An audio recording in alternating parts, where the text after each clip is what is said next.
Yang kedua di antara pembatal puasa itu adalah wusulu ainin ilal jauf min manfazin maftuhin. Sampainya ain. Yang dimaksud al-ain ay syai'un tarahul ain. Sesuatu yang kelihatan mata. Walau kana shaghiran. Walaupun itu kecil. Seperti biji wijen misalnya. Wijen itu yang biasa nempel di onde-onde itu. Walaupun juga tidak dimakan. Seperti misalnya potongan kayu. Itu masuk kategori al-ain. Al-ain sesuatu yang nampak. Berbeda dengan al-asar. Asar itu efek dari al-ain. Seperti apa? Ar-rihu. Angin. Jadi kalau angin nggak apa-apa masuk. Kemudian uap air. Ya, uap air nggak apa-apa. Kemudian itu rasa. Jadi ada rasa kayak gosok gigi, terasa ada dinginnya, masih terasa sampai ke dalam, maka itu juga tidak termasuk yang al-ain. Sehingga tidak batal puasanya. Ya, mencium bau, ya. Termasuk kalau kena kena pilek, menghirup fixed inhaler, itu tidak termasuk al-ain sehingga nggak membatalkan puasa. Jadi sampainya al-ain ilal jauf. Jauf itu rongga. Rongga apa yang dimaksud di dalam mazhab Syafi'i itu adalah ad-dimag. Dimag otak, ya, rongga kepala. Kemudian apa yang ada setelah al-halq, ya, tenggorokan. Bukan ya, tenggorokan atau kerongkongan.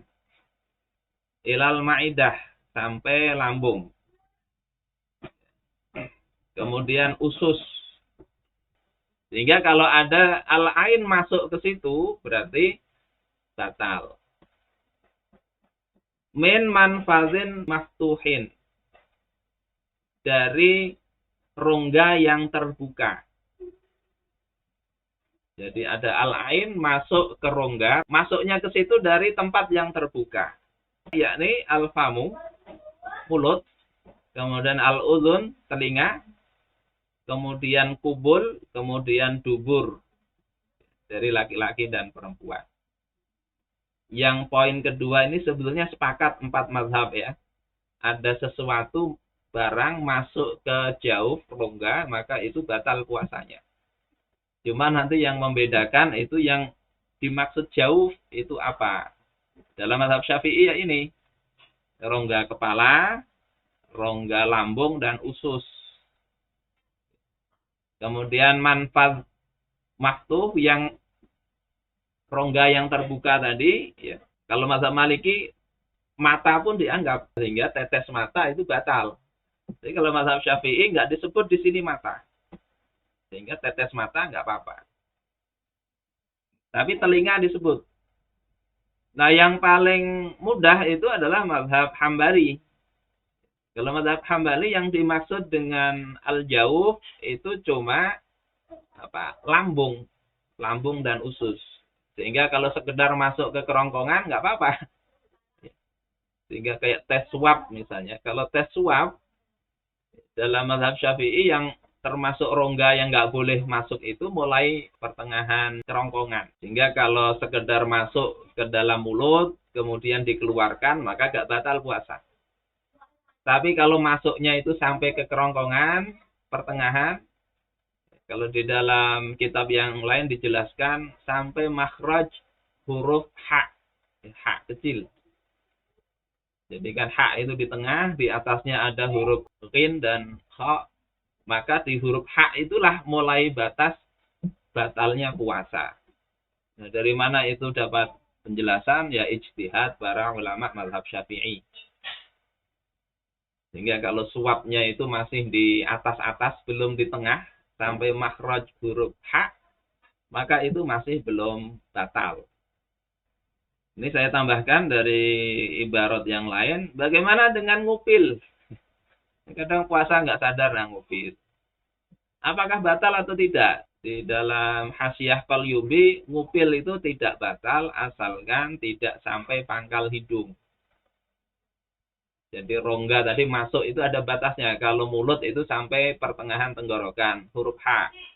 Kalau hidung itu sampai pangkal hidung, khayshum, tempat kita mengeluarkan dengung dalam membaca tajwid, baca Al-Quran, tempat gunnah.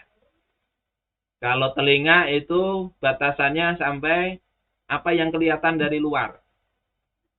Yang kelihatan dari luar kalau dilihat di situ ya itulah batasannya. Sehingga ngupil nggak batal, asalkan jangan sampai ke dalam banar. Mengorek telinga juga begitu, tidak batal, asal tidak sampai bagian dalam yang tidak kelihatan dari luar. Ini keterangannya di Qalyubi ya. Kalau di Al-Mu'tamad nggak ada penjelasan begitu. Termasuk mencicipi makanan ya, yang biasa dilakukan ibu-ibu itu tidak batal. Asalkan nggak sampai di tenggorokan tadi. Jadi sekedar dilihat di lidah, sedikit dibuang. Wa yustaratu ayyakuna wusulul ain ilal jawfi biqasdin. Disyaratkan sampainya al-ain itu ke jawf itu kalau dengan sengaja. Kalau tidak sengaja maka tidak batal. Kemudian tidak batal puasa seseorang dengan menelan liurnya yang ada di dalam mulutnya. Jadi tidak kemudian puasa itu meludah terus. Jadi kalau ada liur ditelan nggak apa-apa. Selama liurnya masih di dalam. Tapi kalau liurnya sudah keluar dari mulut ditelan lagi itu batal. Kalau misalnya kena najis seperti gusinya berdarah dan tidak dicuci, kemudian ditelan, maka batal juga puasanya. Karena darah itu sesuatu yang berbeda dengan liur, sehingga nggak boleh ditelan. Kalau ditelan, batal. Kecuali di dalam penjelasan kitab lain, kecuali kalau memang susah sekali dijaga. Artinya, sudah kumur-kumur, dibersihkan, tetap aja keluar darahnya, nggak sengaja tertelan, maka tidak batal. Kemudian kalau seseorang itu melakukan ini, kumur-kumur, atau istinsyak. Istinsyak itu memasukkan air ke hidung. Sehingga masuk air itu ke jauh ke rongganya. Maka kalau dia tidak berlebihan di dalam berkumur-kumur itu, maka juga tidak batal. Karena apa? Karena tadi termasuk nggak sengaja. Jadi bukan berarti ketika puasa itu nggak boleh berkumur-kumur. Ketika berwudu tetap boleh. Walaupun di dalam mazhab Syafi'i itu setelah gelincir matahari itu ada yang memakruhkan. Tetapi kalau dia berkumur-kumurnya itu berlebih-lebihan, termasuk istinsyak tadi berlebih-lebihan, walaupun dia nggak sengaja tetap dia batal puasanya.